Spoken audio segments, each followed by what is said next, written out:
purihin po ang Panginoon at for this opportunity muli na ako po ay magkaroon ng pagkakataon na makapagbahagi ng salita ng ating Panginoon. Sige po, tayo po ay manalangin. Hallelujah. Pare God, Lord in heaven, Panginoon. Lord, tunay nga na kami po ay lubos na nagpapasalamat sa iyo, Panginoon, sa gabing ito sapagkat tunay nga po, Panginoon, na ikaw po ang aming itataas at ikaw po ang aming papupurihan. Sa aming pong pag-aaral ng iyong salita, kami po ay turuan mo, Panginoon. Kami po ay gabayan mo, patnubayan mo po kami, buksan mo po ang aming mga puso, isipan, ang aming kalooban na maunawaan at maintindihan kung ano man po yung mensahe na iyong ibibigay sa amin ngayong gabi. Salamat po, Panginoon, at salamat po, Panginoon, sa lahat ng mga kapatid na naka-join ngayon, maging yung mga kapatid na naka-join sa FB Live, Father God, Lord. Tunay nga po pa noon, bless them at tunay nga po pa noon na ang iyong pagpapala, ang iyong biyaya ay kanila pong maranasan sa kanilang buhay. Salamat po, Panginoon. Ito po ang aming samot panalangin sa pangalan ni Jesus. Amen. Amen. Amen. Po, ang ating pong pag-aaralan ay tungkol po sa dito po sa Matthew chapter 18 verse 21 po hanggang 22. Dalawang verse lang po ito. At dito po, basahin po natin yung ating text po. Sabi dito, lumapit si Pedro at nagtanong kay Jesus, Panginoon, ilang beses ko po bang patatawarin ang kapatid kong paulit-ulit na nagkakasala sa akin? 7 beses po ba? Sinagot siya ni Jesus, hindi ko sinabing 7 beses kundi 70 ulit na 7. So dito po, sinasabi dito ng Panginoon na hindi lamang po 7 beses na po, kundi sinasabi diyan 70 ulit ng 7. So dito po makikita natin dito, isa sa pinakamahirap na utos ng ating Panginoon ay yung magpatawad. Kasi marami po hanggang ngayon, hindi lamang po Kristiyano, kundi maging mga unbelievers, especially na talagang hindi makapagpatawad o mahirap magpatawad, no? Sabi diyan, madaling magmahal sa mabait. Ngunit mahirap patawarin ang taong paulit-ulit na nakakasakit sa iyong damdamin. Sabihin, sino man yung taong paulit-ulit na gumagawa sa iyo ng hindi tama o patuloy kang sinasaktan o patuloy kang nasasaktan, sabi rito kasi na ilang beses mo ba siyang patatawarin. So, hindi lamang 7 beses, kundi 77, no po? Sabi dito, nung panahon ng ating Panginoon, no po, yung mga tagapagturo ng kautusan noong araw ng ating Panginoon ay sinasabi nila na sapat na magpatawad ng 3 beses, no po? 3 beses lang ang sinasabi ng mga katuruan, yung mga namumuno ng araw, yung mga tagapagturo ng kautusan. Pero dito, sinasabi dito na hindi lamang 3 beses. Kaya nung sabihin ni Pedro, 7 beses po ba? Sinabi ni Pedro.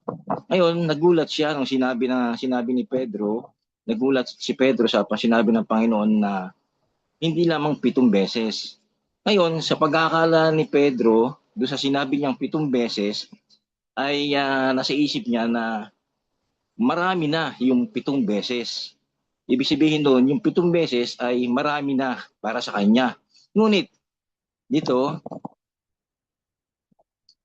sinasabi dito, hindi ito nakahulugang eksaktong 490. Kasi pag kinuwenta natin yung 70 times 7, 490, so hindi ito ibig sabihin ni Jesus na ang kapatawaran ay hindi sapat sa bilang, kundi ito ay binibigyan niya ng walang limitasyon. Ibig sabihin, walang limitasyon yung pagpapatawad dapat natin. Kasi ang Panginoon, ganun ang Panginoon sa atin eh. Tayo paulit-ulit tayo nagkakasala, paulit-ulit tayo nagkakamali, pero patuloy pa rin tayong pinapatawad ng Panginoon. No? Kapag tayo ay lumalapit sa Panginoon, humingi tayo ng tawad sa Kanya, patuloy tayong pinapatawad ng ating Panginoon. Sabi po dito, Ang tunay na tagasunod ni Kristo ay patuloy na nagpapatawad. Kung tayo po ay talagang tagasunod ng ating Panginoon, dapat unang-una, ang nasa puso natin ay yung pagpapatawad. Ano po? Sapagkat siya mismo ay tumanggap din ng walang hanggang kapatawaran mula sa ating Diyos, Ama. Number one po, ang kapatawaran ay hindi dapat nililimitahan. Yan po yung una po natin. Sabi po sa Matthew, sabi po niya sa Matthew, at yung text po, hindi tinatanong ni Jesus kung dapat tayong magpatawad, kundi kung paano tayo dapat mamuhay bilang mga taong mapagpatawad. Ibig sabihin, hindi sinasabi dito ng Panginoon na, hindi tinatanong ng Panginoon dito na kung dapat ba tayong magpatawad, kundi kung paano tayo dapat mamuhay bilang mga taong mapagpatawad. Po, puntahan po natin yung ating supporting verse na po sa Colossians chapter 3 verse 13. Sabi po diyan, magpasensya kayo sa isa't isa at magpatawad kayo kung may hinanakit kayo kanino man. Colossians chapter 3 verse 13 po.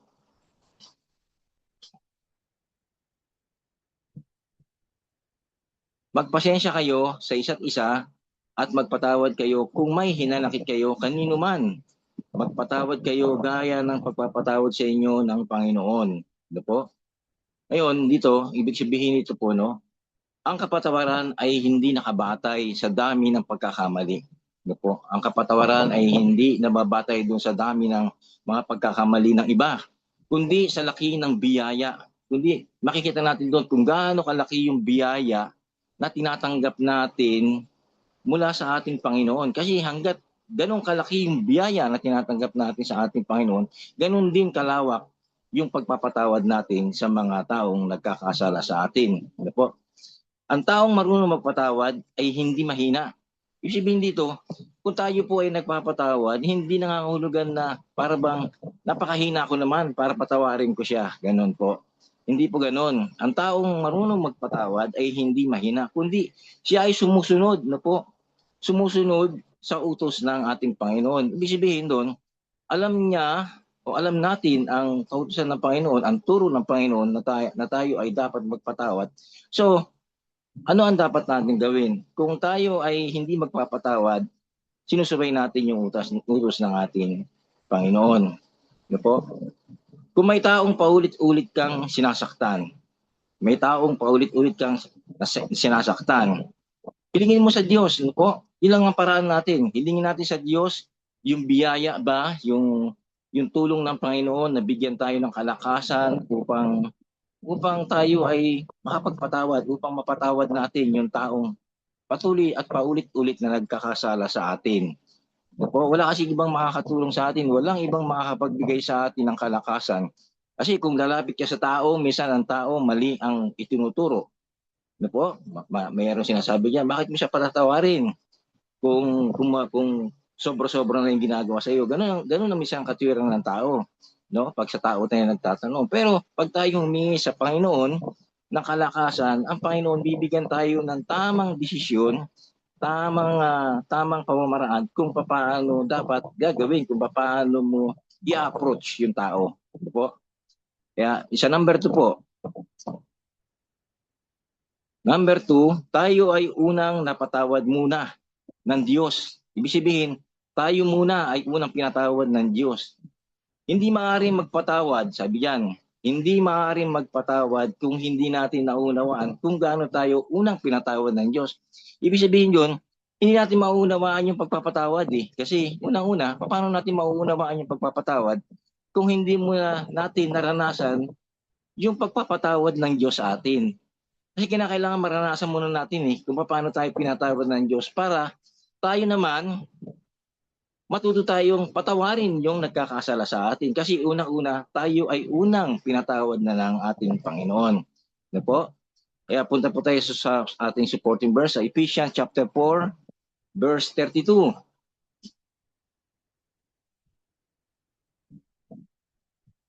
Sabi po dito, no? Sa halip, maging mabait kayo at maawain. Maging mabait kayo at maawain. Magpatawad kayo sa isa't isa tulad ng pagpapatawad sa inyo ng Diyos dahil kay Kristo. Una sinasabi dito, no? Sinasabi diyan na dapat maging mabait kayo at maging maawain. Number one po yun, kailangan makikita sa atin yung nakikita sa atin yung presensya ng ating Panginoon. Kasi pag as long as na ang Panginoon ay namumuhay sa atin, unang-una, magagawa natin lahat na ito. Nakikita ito sa atin. Hindi ka man magsalita, pero nakikita ito ng tao sa mga kilos at mga gawa mo. Ano po? Sabi sa Mark 11:25. Ano po? Sabi po diyan sa Mark 11:25. Kapag kayo'y tumayo upang manalangin, patawarin muna ninyo ang nagkasala sa inyo upang ang inyong mga kasalanan ay patawarin din ng inyong Ama na nasa langit. Yung pala yun, no po? Kasi sa tuwing tayo mananalangin, ang unang bungad kagad sa panalangin natin ay yung paghingi natin kagad ng tawad sa Panginoon, sa atin, no po? Pero hindi natin naiisip na dapat din naman patawarin man natin yung mga taong nagkakasala sa atin. Kasi ang nangyayari doon, tayo lagi ang humihingi ng tawad sa Panginoon. Sa ating pananalangin, laging nauuna yung paghingi natin ng tawad. Pero dito sinasabi ito, kapag kayo'y tumayo upang manalangin, patawarin muna. Patawarin muna ninyo ang nagkasala sa inyo upang ang inyong mga kasalanan ay patawarin din ng inyong Ama. Upang ang inyong mga kasalanan, ibig sabihin, una nating patawarin yung mga nagkasala sa atin bago natin ihingi ng tawad sa Panginoon kung ano man yung mga nagawa natin. No po? Para patawarin din tayo ng ating Panginoon na nasa langit. Sabi po diyan, pinatawad tayo ng Diyos kahit hindi tayo karapat-dapat. Totoo po yun. Sa totoo lang talagang hindi tayo karapat-dapat patawarin kasi tayo makasalanan tayo eh. Pero dahil sa pagmamahal sa atin ng ating Panginoon, ay tunay na naranasan natin yung kapatawaran, no? Naranasan natin yung kapatawaran na nagmumula sa ating Panginoon. Maraming tao ang gusto magpatawad, pero mas nangingibabaw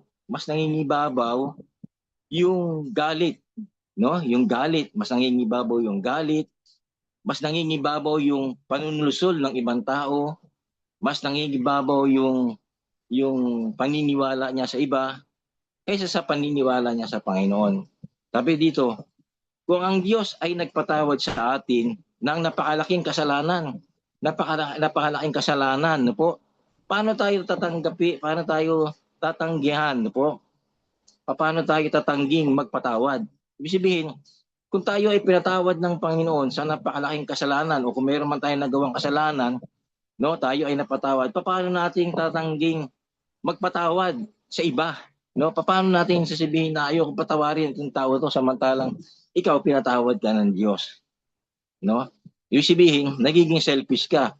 Pinatawad ka ng Diyos pero ayaw mong magpatawad sa iba. No po? Yun po, minsan gano'n.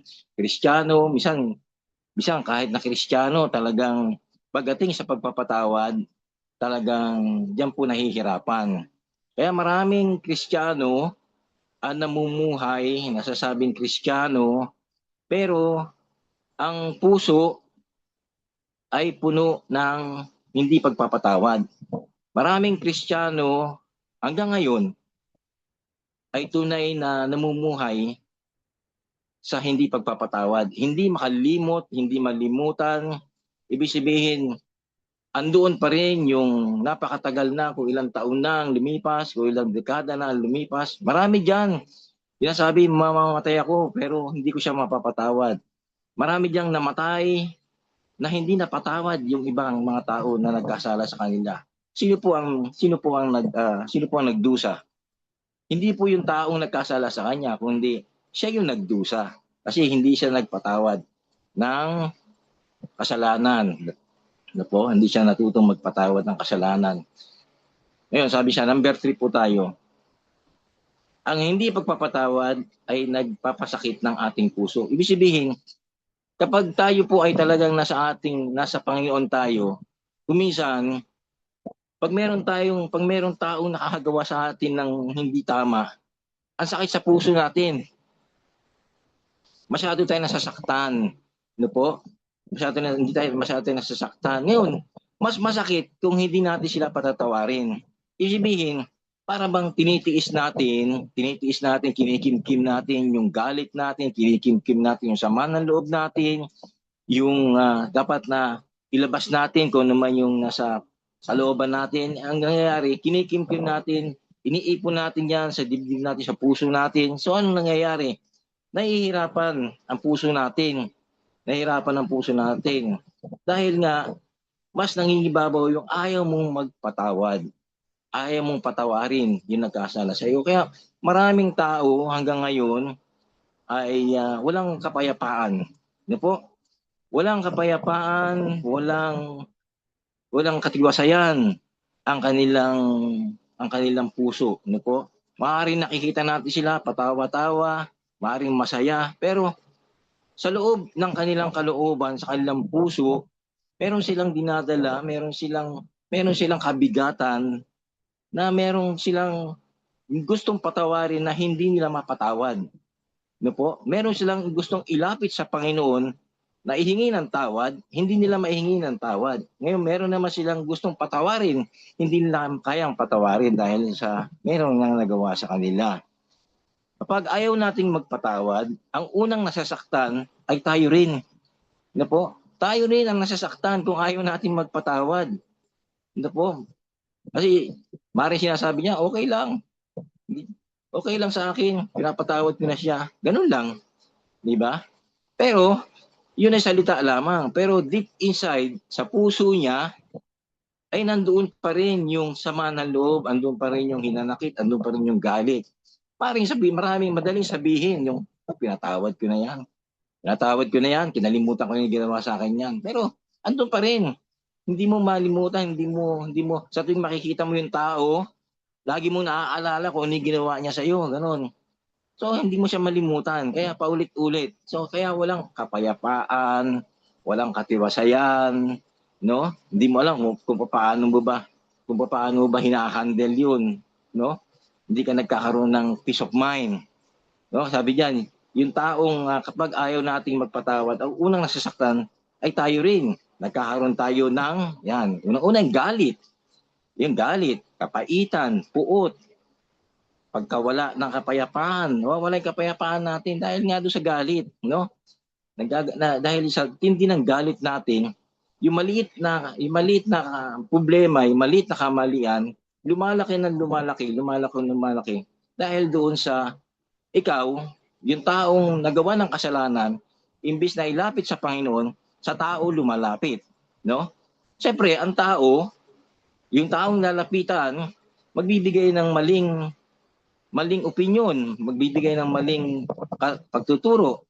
So, ang nangyayari, lumalaki yung maliit na problema, lumalaki. Yung usok pa lamang, nagiging baga na, sisimula ng maging apoy.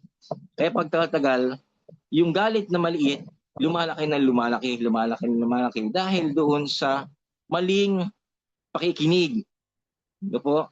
Maling pakikinig doon sa mga taong nilalapitan. Kaya, dapat diyan matuto tayong lumapit sa Panginoon kasi walang ibang makakapagturo sa atin kundi ang Panginoon lang. Walang makakapagturo sa atin para makapagpatawad tayo kundi ang Panginoon lamang. Sabi po diyan sa Herbio, no? Chapter 12, verse 15. Sa Herbio chapter 12, verse 15. Herbio po.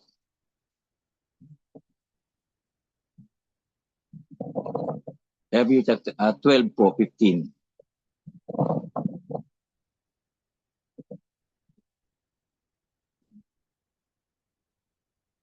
Verse 15 po. Sabi po dito, no? Pag-ingatan niyong huwag tumalikod ang sino man sa inyo sa pag-ibig ng Diyos. Huwag kayong magtanim ng sama ng loob. Huwag kayong magtanim ng sama ng loob dahil dito'y napapasama ang iba. Huwag kayong magtatanim ng sama ng loob. Ibig sabihin, alam niyo ba, parang ang ginagawa ng isang tao ay parang ginagawa niyang lupa yung kanyang puso. Sabi nga, tinataniman niya. Imbis na mabuting buto yung tinatanim niya yung galit. yung puot, sama ng loob, no? Sabi dito, ang kapaitan ay parang lason. Akala natin ang kaaway ang nasasaktan, ngunit tayo pala ang unti-unting sinisira nito. No, ganun talaga yung gawain ng kaaway eh. Akala natin nagiging tama yung nagiging desisyon natin na hindi tayo magpatawad. Okay, patawarin, lilipas din 'yan. Ganon. Darating ang panahon na lilipas din 'yan. Para bang ganon, para bang ganon-ganon lang. Pero sa isang banda mali pala 'yon, no? Unti-unti akala natin nagiging okay 'yun, pero unti-unti habang tumatagal sinisira tayo nito, no? Kapag nagpatawad tayo, hindi natin sinasabing tama ang ginawa sa atin. Ano po? 'Yun po tandaan natin. Kapag tayo po ay nagpatawad, yung taong nagkasala sa atin, hindi natin sinasabi na kaya mo siya pinatawad dahil tama siya. Ano po? Hindi po ganoon. Ibig sabihin para ba ang nagiging dating do parang negative sa iyo na okay.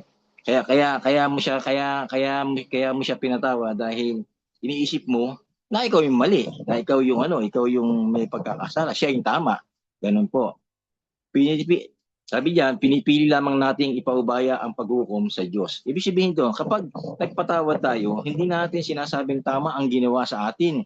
Pinipili lang natin, no? Sinusunod lang natin yung pagtuturo sa atin ng Panginoon para tayo magpapatawad sa ating kapwa na nakakagawa sa atin ng pagkakasala. Number 4 po, ang kapatawaran ay nagbubukas ng daan sa pagpapagaling. Ibig sabihin, kapag ikaw ay nagpapatawad ka, isa rin po yan sa nagiging daan para po magkaroon ka ng kagalingan. No, kasi pag meron kang sama ng loob, ano ba nangyayari sa iyo? Lagi kang nakasimangot, laging lukot ang mukha mo, laging hindi mo alam kung ano yung nangyayari sa iyo.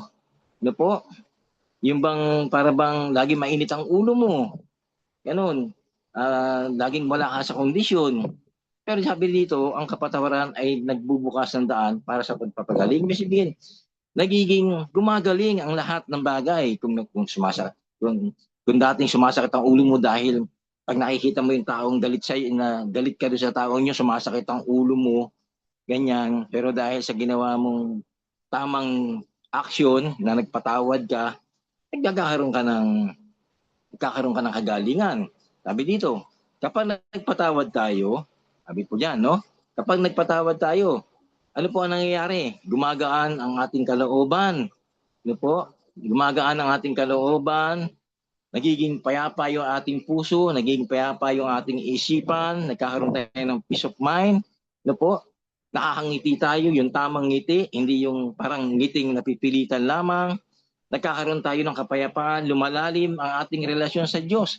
Kasi nga, wala nang nagiging hadlang, wala nang nagiging hindrance para doon sa relasyon mo sa Panginoon ay magpatuloy. Nagiging mabuting patutuo tayo sa iba. Ibig sabihin, nagiging mabuting patutuo tayo. Sinasabi natin na may share natin, may tuturo natin sa iba na maaaring yung tao na mapagsasabihan mo, maaaring yung tao na mapagkukwentuhan mo, masabihan mo ng testimony mo ay meron ding pinagdadaanan na katulad ng pinagdaanan mo, magkakaroon siya ng open mind na ganun pala yung paraan para pala maging mapayapa ang puso ko, yung magpatawad ako dahil lang doon sa testimony na ibinigay mo. Yun lang po. Ano po? Sabi po diyan sa Mark 11:25. Sabi po, nabasa na po natin ito kanina, no?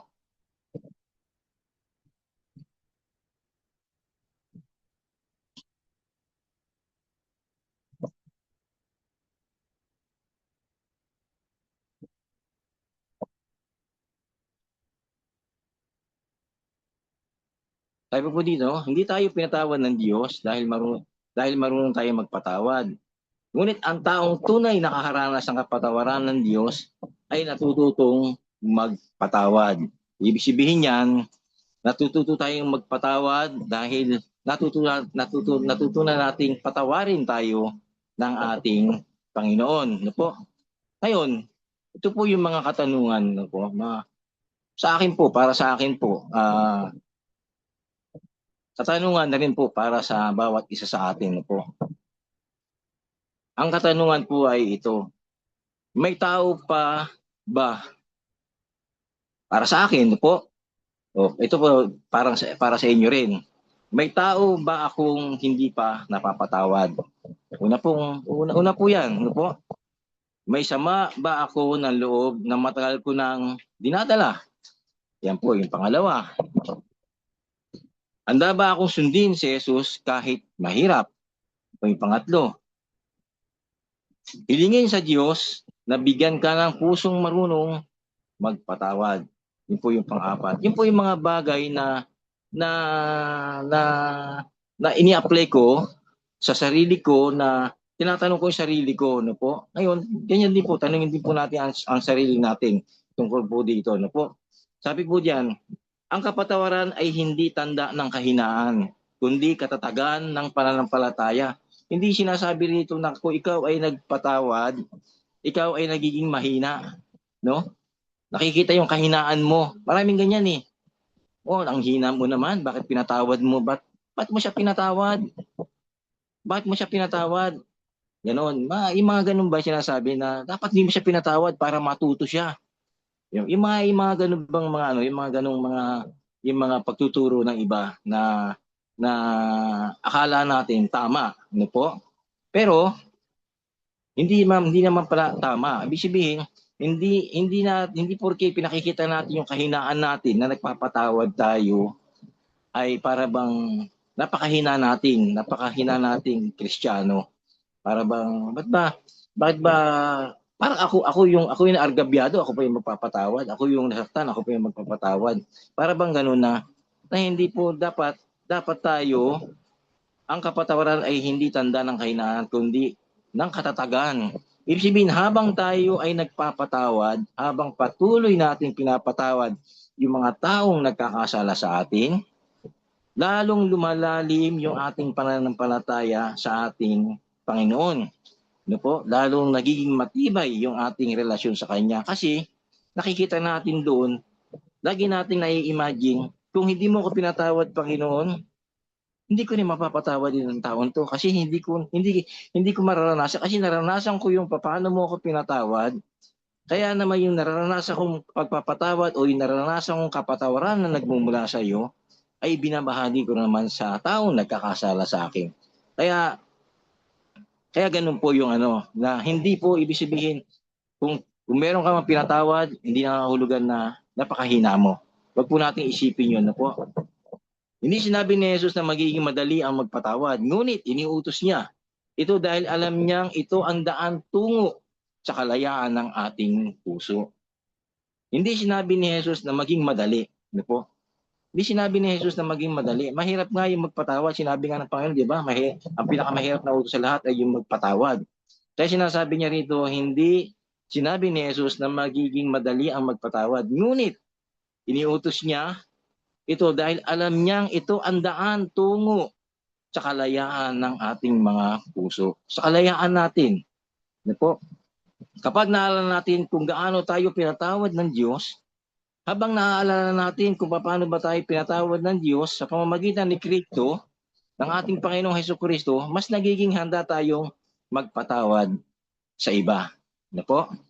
Ngayon po, ngayong araw, ngayong gabi, may tao bang, yan po, mga katanungan po ito, no? Katanungan po ito sa inyo. Ngayong araw, may tao bang inilalagay ang Diyos o inilalagay ng Diyos sa inyong isipan na kailangan mong patawarin? Ibig sabihin, kung meron po kayong tao na hindi pa napapatawad hanggang ngayon, kung sino man yung tao na yun na inilalagay sa inyo ng Panginoon ngayon, it's about time na po, it's about time na po na para i-release natin yung forgiveness, yung pagpapatawad. Huwag hayaang manatili ang galit at kapaitan sa inyong puso. Huwag yung pong huwag niyo pong kimkimin yan. Huwag niyo pong panatiliin yung galit na yan. No po? Kasi habang yung galit na yan ay nandiyan sa inyo, wala po kayong kapayapaan. No po? Wala kayong katiwasayan. No po, matutulog ka na lamang. Hirap ka pang matulog dahil diyan sa hindi mo pagpapatawad. Kaya ipanalangin mo siya, ipaubaya mo sa Panginoon ang paghuhukom o yung paghuhusga, no? Piliin mong magpatawad tulad ng pagpapatawad sa iyo ng Panginoong Jesucristo, no po? Kaya tandaan natin, ito pong message nito ay binigay ng Panginoon to remind us, no po? Pagpapaalala sa atin na hanggang ngayon hindi lamang unbeliever kundi maging yung mga Kristiyano. Minsan yung mga malalalim, mga matatandang Kristiyano na pero pag hanggang ngayon namumuhay pa rin sa ganong hindi makapagpatawad. No po? Sabi diyan, ang kapatawaran ay maaaring mahirap. Ngunit ito ang daan tungo sa kapayapaan, kalayaan at mas malalim na relasyon sa ating Panginoon. No po? Kaya napakaganda, napakasarap sa puso ng isang tao na tayo po ay matutong magpatawad. No po? Kasi sa akin din, nangyari din sa akin yan. Nangyari din po sa akin yan during the time na wala pa ako sa Panginoon. Pero lahat ng yan, walang mangyayari sa akin kung kikimkiming ko lahat ng galit ko niyan, no? Wala pong mangyayari sa akin kung kikimkiming ko lahat ng galit ko niyan. Ano ang mangyayari sa akin? No po? Para lang akong sinaksak ko yung puso ko ng isang kutsilyo na hanggang ngayon yung kutsilyo niya nakatarak pa rin sa puso ko. Ganun po. Kaya yun po, yung napag-isipan natin, pag-aralan po natin na yung panahon na para palayain natin yung ating mga puso, palayain natin ang ating kalooban, bigyan natin ng pagkakataon na magkaroon tayo ng peace of mind at peace of heart, no? Kaya, yun po, ang aking pong katanungan lang dito ay yung pong meron pa bang tao sa iyong buhay, no? Meron pa bang tao sa iyong buhay na hindi mo pa kayang patawarin? Yun po, ang tanong. Kung paulit-ulit kang pinatawad ng Diyos, bakit nahihirapan kang magpatawad sa iba? Na po. Yun lamang po yung dalawang ano. Kaya sige po, tayo po ay manalangin na po. Manalangin po tayo. Hallelujah. Father God, Lord in heaven, Panginoon. Lord, tunay nga na napakabuti mo, Panginoon, at salamat, Panginoon, sa pagtuturo mo sa amin ito, Panginoon, na kami po ay patuloy na pinapaalalahanan mo, Panginoon, sapagkat ganun mo kami kamahal, Panginoon.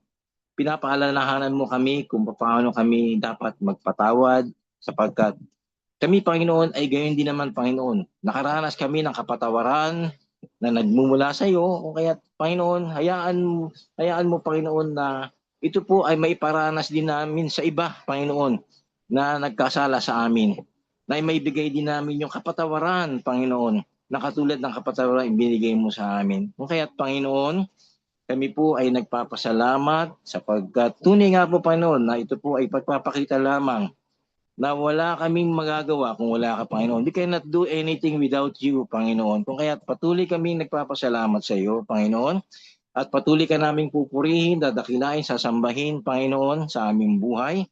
At naniniwala po kami, Panginoon, na kami po ay hindi mo sinusukuan kailanman, Panginoon. Patuloy mo po kaming iniingatan, patuloy mo po kaming binibigyan ng kapatawaran, patuloy po kaming humihingi ng tawad sa mga pagkakasala na nagagawa namin. Kung kaya't Lord, salamat.